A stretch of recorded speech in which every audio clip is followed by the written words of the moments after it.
back straightaway. And if it's going to affect these cars, it's going to affect them getting into turn 3. I think he just was running really fast right there, and the car just got loose. Problems on the racetrack. The 52. Bill Baird. More problems.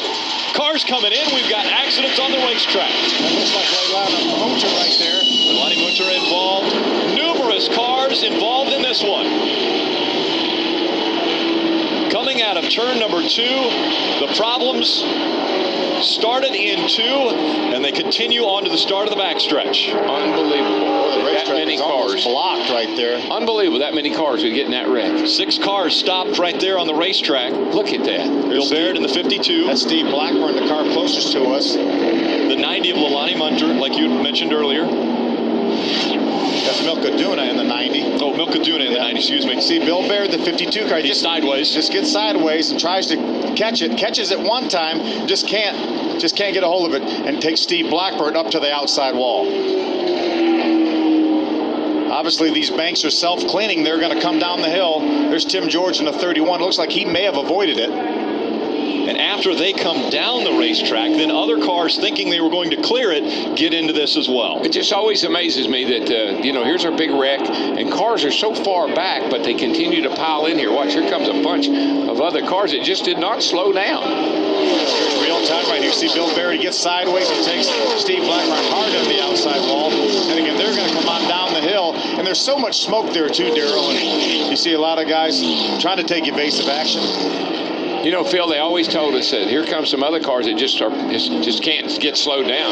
They always told us in the drivers' meetings, if you get loose, crank it left and lock it down. Yeah, that's a good view right there of all that smoke, Darrell. So all these drivers coming in here, even though they were trying to slow down, realized these cars are just about stopped, and they were trying to slow down from 180 miles an hour. Butch Jarvis in the 0, sliding by our cameras.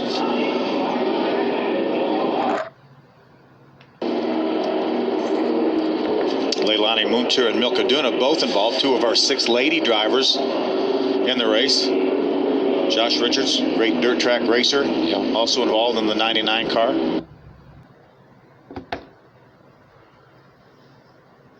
The dip to the bottom, and somebody must have hollered at her to stay up there until you get past the start-finish line, because she almost made a move there.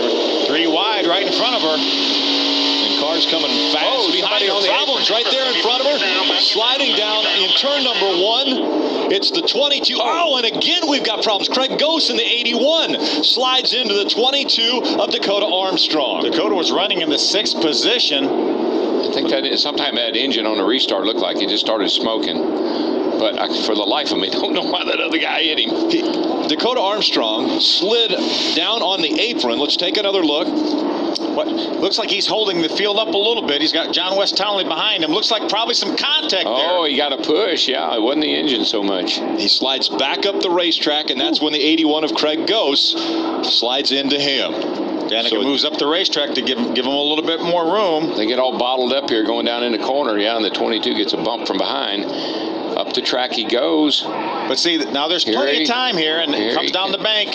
Yeah. The 81 car has actually started to go to the outside and then turn left at the last second. The 22 was already coming down the hill. One of the things that you don't know because you're limited experience, but the cars are going to come back down the racetrack. That's just what they do. They go up, hit the wall, or they go up, and then they come right back down. So stay high. If you just stay high, you only got to miss him once. And guys, in that situation, Dakota, should have had that thing locked down, but he came right back up the racetrack. Like the old car used to have, and when you run up under the back of somebody with one of these cars, you're going to get them up in the air. You're going to lift the rear tires off the ground. We got a car against the wall. Another coming car on the board, upside down goes a car coming out of turn number 4. I don't know what's like the 48 car, possibly. All the way around. That could be Jill George. Yes, it is. Jill George in the number 48 comes rolling to a stop at the entrance to pit road. That car just snapped. It literally just snapped around, went straight into the outside retaining wall, and then flipped over. This car, the 29 right there, he was up against the wall coming through 3 and 4 as if he had a right front tire down. Then the 48 did something to avoid him and flipped over. That's Jesse Smith right there. The 29 with the window net down. That's a great sign. Jesse Smith has made numerous pit stops. Probably made at least a dozen pit stops this race. That's Jill George in the 48. Let's take another look. Coming out of turn 4. Look at the top of your screen. You see that's Jesse's the first already thing I on the saw. outside wall. Oh, I see what happened. She got down on the 48 got down on the apron. The 48 got the left side tires down on the apron, and and lost control. Overcorrected, and the car shot right back up across the track into the outside wall and flipped over. See, watch this. That's Jesse Smith cutting the right front tire down. That's the 29. And see, the 48 gets down on the apron. There's a very good chance with the smoke I saw coming out of that right front of the 48, it may have cut a tire down. Could have been some debris from the 29 as well. That car made an abrupt turn to the right. And amazing, the 48 it's amazing what this car does. Watch this thing. There must be a tremendous amount of debris down on the racetrack. Watch top of your screen, top right. That's the red car, the 48 of Jill George. That car was turning over before it ever even got to the wall. It was coming up on its side. It was that hard of a right turn that it started to roll over, hit the top of the car on the wall, and then back onto its wheels. You saw all that debris on the racetrack when the ARCA officials, pace car, brought the cars down off of turn number 4. They went down through the flat to avoid that entire area where all that debris is. Man, Phil. And look at this. Jill George, the chiropractor from Cedar Falls, Iowa, climbs out of that number 48, and she'll make her way to the ambulance to head to the infield safety care center. And welcome back to the Lucas Oil Slick Mist 200. We're under caution for the 4th time tonight. This time, 9-time series champion Frank Kimmel is caught up in the accident. Yeah, I think Frank was a victim of that incident. Let's see if we can take a look back at what happened. I think it's a chain reaction, Phil. Oh, there you go. Yeah, this is really this is a separate incident. This is coming off turn 2 on the backstretch over there. Nick Adolski, but when they get over to turn number 3, then they're going to have the incident that Frank was involved in. Watch to your right of your screen. Oh yeah, he got hit from behind. Yeah, the 83 car looked like Sean Core may have got down to the apron. Frank may have eased off the front end from behind. Then it was a chain reaction. Checked up and got run over by the 25. Not a tremendous amount of damage to those cars, but yet some damage. I think the 25 is okay, but the 44 is the most damage. That's Frank. That's when he gets a shot. That's Nelson Piquet Jr., the 6 right behind him. In Frank Kimmel's pits is Jim Trado. Jim? As they came down pit road here, not a whole lot of chatter on the radio. They know what they have to do. They looked at the replay on the big screen.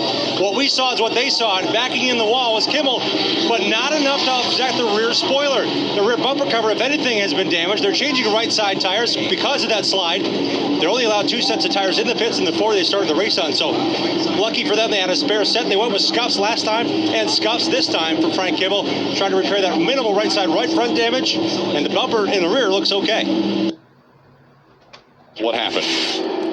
Watch this now. That's Tommy Joe Martins right behind. Tommy Joe Martins. Danica moves to the inside. Nelson Piquet gets a little bit loose. She's on the inside against the white line, and Nelson Piquet Jr. forces her down off the racetrack. Look at this ride through the grass she has. I'll tell you, this right here is car control. Now, that's something that you got it or you don't. And that's impressive right there to get that car that far out of shape, hang on to it, not hit the wall.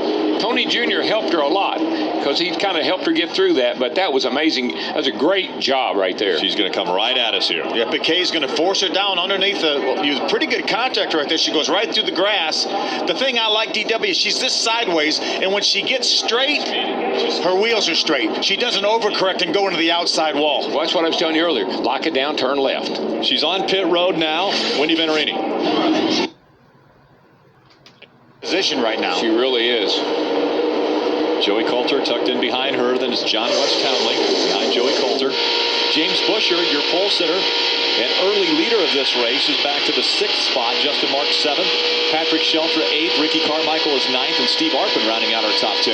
That 51 car really surprised me, Phil. I thought he would drive to the outside and go right by these guys and get problems. No.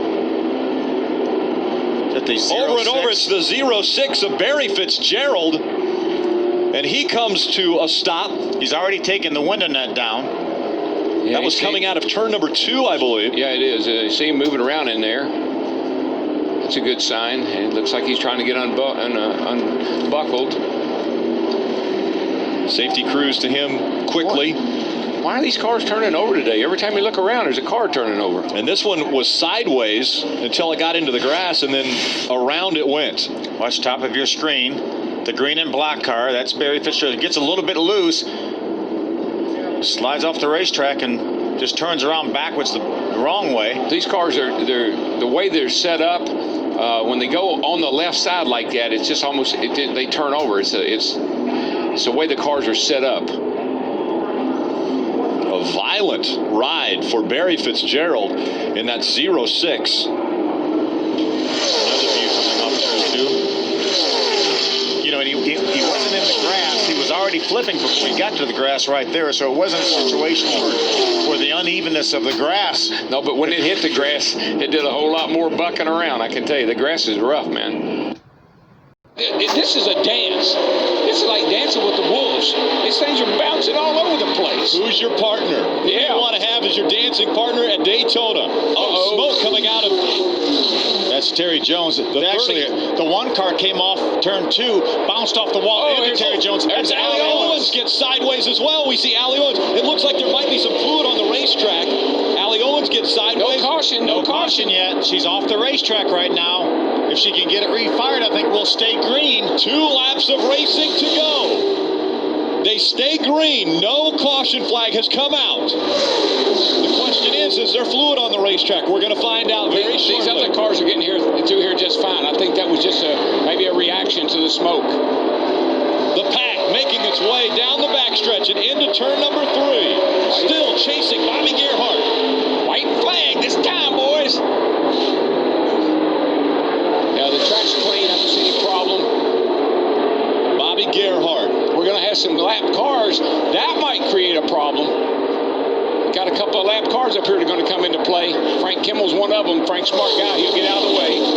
One lap remaining from Daytona International Speedway.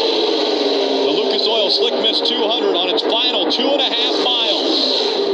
Bobby Gerhardt in command of this race. Mark Thompson running second.